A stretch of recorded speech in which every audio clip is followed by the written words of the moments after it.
आज मैं जब शहर किसी काम से गया तो काम खत्म होने के दौरान मैं घर लौटने ही वाला था तो अचानक मेरी पूर्व प्रेमिका राधिका से मुलाकात हुई।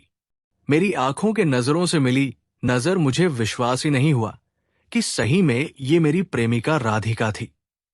लेकिन जब उसने मुझे रोक दी और पूछने लगी कि तुम कैसे हो, मुझे तब यकीन हुआ सही में ये वही है। और मैंने जवाब में सब ठीक है कहते हुए कहा कि तुम कैसी हो। उसने भी जवाब में बताई कि सब ठीक है। तब मैं राधिका से पूछा कि तुम कहाँ आई हो। इधर तो उसने जवाब दिया कि मैं अभी प्राइमरी स्कूल में शिक्षिका हूं, नई नई ज्वाइनिंग हुई है। और तुम आजकल क्या कर रहे हो रोहन? मुझे कुछ समझ में नहीं आ रहा था कि मैं इसे क्या बताऊं, फिर भी हिम्मत से कहा मैं अभी फिलहाल अपना कारोबार संभाल रहा हूं। आखिर वो पूछ ली कि कौन से कारोबार संभाल रहे हो, तो मैंने बता दिया अपना पापा की एक पुरानी बिजनेस का रॉ मटेरियल बेचकर किसी तरह गुजारा कर लेता हूं। वो फिर पूछ बैठी कि पढ़ाई लिखाई को क्या किया। फिर मैंने कहा कि तलाश में हूं, मैं भी सरकारी नौकरी के जिसमें किसी तरह गांव में गुजारा हो जाए। फिर वो जाने लगी और जाते हुए कही कि शादी हो गई तुम्हारी, मैंने कहा हाँ। और फिर मैंने पूछा तुम्हारी, वो जवाब में बोली अभी नहीं।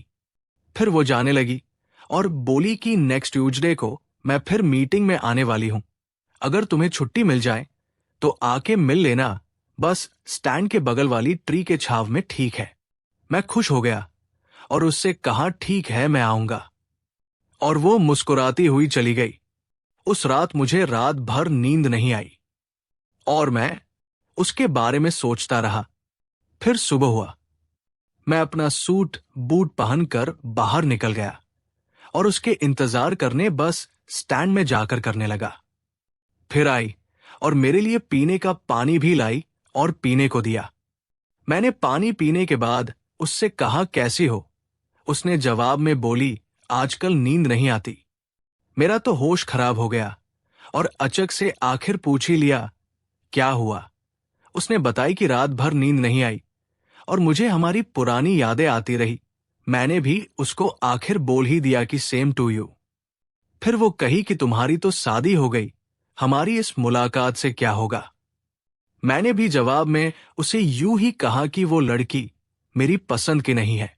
फिर पूछ लिया कि क्या कमी है उसमें। मैंने कहा कि वो पढ़ी लिखी नहीं है, जिसका खामियाजा भुगतना पड़ता है मुझे।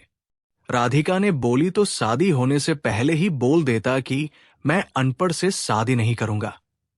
तो राधिका को मुझे जवाब देना ही पड़ा कि अगर उस समय तुम मुझे बोल दी होती कि मैं भी तुमसे शादी करूंगी तो शायद मैं शादी नहीं करता और तुम शायद आज मेरे साथ शादी करने के लिए राजी हो जाती।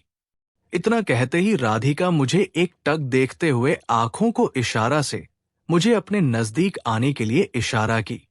जब मैं उसके नजदीक एक कदम बढ़ाया तो वो झपक से मुझे पकड़कर लिपट गई और रोने लगी और कहने लगी रोहन, मैंने तुमसे शादी करने से इसलिए मना कर दिया क्योंकि समाज के लोग मुझे जिंदा नहीं रहने देते। साथ ही मेरे पेरेंट्स भी मेरी मोहब्बत के अगेंस्ट थे और मेरा भाई तो जान से ही मार देता। इसलिए इस बंदिश की वजह से मैं तुमसे दूरी बनाए रखी। आज मैं जब कामयाब हो गई हूं तो मुझे किसी चीज का डर नहीं है, तब तक तो तुम मुझसे बहुत दूर जा चुके हो। और इतना कहते हुए राधिका रोने लगी। मैंने उससे एक कदम पीछे मोड़ लिया और राधिका को कहने लगा कि अब कुछ नहीं होने वाला है, हमारी पुरानी बातें याद करके अब हम दूर रहेंगे तभी मेरे लिए बेहतर होगा। इतना कहते ही मैं बोला मैं जा रहा हूं। मैं चलने लगा। पीछे से हाथ पकड़कर वो मुझसे रिक्वेस्ट करने लगी कि रोहन मुझसे कल फिर मिलोगे ना। मैं बोल दिया ठीक है कल मिल लेंगे।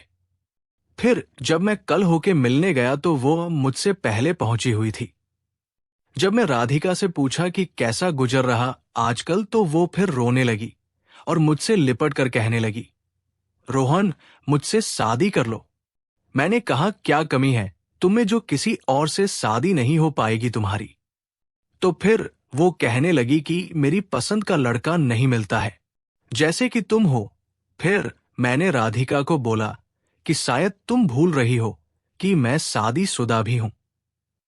लेकिन वो फिर भी मुझे कहती रही, हाँ मैं जानती हूं, लेकिन तुम भी कहते हो न लड़की मेरी पसंद की नहीं है, अनपढ़ है।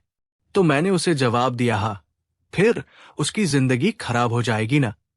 लेकिन राधिका ने नहीं माना और वो कहने लगी, अगर हम दोनों मिलकर उसे मना लिया तब तो मानेगी। जब मैंने उसे कहा तो क्या तुम सौतन बनाकर रहना चाहोगी? राधिका तो मान गई और कहने लगी कि मेरे शिक्षित होने से शायद तुम्हारी पत्नी की अनपढ़ न होने का दाग भी मिट जाएगा। फिर मैंने कहा, लेकिन ये सब बातें तुम बोल रही हो, लेकिन मेरी पहली पत्नी मानेगी तब तो। फिर वो पहली पत्नी के साथ तीसरी मुलाकात करने के लिए बोली और राधिका चली गई कहकर 3 दिन बाद मिलते हैं। फिर 2 दिन मुझे नींद नहीं आई और तीसरे दिन मैंने अपनी पहली पत्नी को लेकर उससे मिलने गया। उससे पहले कि मैंने अपनी पहली पत्नी को सब कहानी सुनाया, वो राधिका ने से मिलने को तैयार नहीं थी। फिर मैंने उसे रिक्वेस्ट किया तो वो मान गई। फिर तीसरे दिन हम मिलने गए। जब मैं वहां पहुंचकर परिचय कराया तब राधिका ने उसे पांव छूकर उसे प्रणाम की। और जब राधिका ने मेरी पहली पत्नी को हाथ जोड़कर उससे दया की भीख मांगने लगी कि मुझे आप अपने पति के साथ रहने के लिए इजाजत दे दो, नहीं तो मैं मर जाऊंगी। इतना सुनते ही मेरी पहली पत्नी उसे उठाकर अपने गले लगा लिया और कहने लगी, इतनी पढ़ी लिखी होने के बावजूद तुम मेरे पति का प्यार पाने के लिए तरस रही हो। मैं बहुत भाग्यशाली हूं कि बिना मेरे इजाजत के मेरे पति ने तुमसे शादी न करने का फैसला किया था, लेकिन मैंने ही उसे यहां लाई हूं। क्योंकि शादी होने के बाद उसने तो मुझे स्वीकार करने से इनकार कर दिया था कि तुम तो अनपढ़ हो, मैं पढ़ा लिखा। उस दिन मुझे बहुत दुख हुआ, लेकिन आज एक पढ़ी लिखी नौकरी करने वाली लड़की खुद मेरे पति के साथ रहने आई है। मुझे जितना दुख है उससे कई गुना ज्यादा खुशी भी। दोस्तों, इस कहानी में किया गया प्यार और त्याग से जो हमें सीखने को मिला, इसे आप कमेंट बॉक्स में प्रतिक्रिया जरूर दें और लाइक कमेंट शेयर जरूर करें। धन्यवाद स्टोरी विथ जेके के साथ जुड़ने के लिए।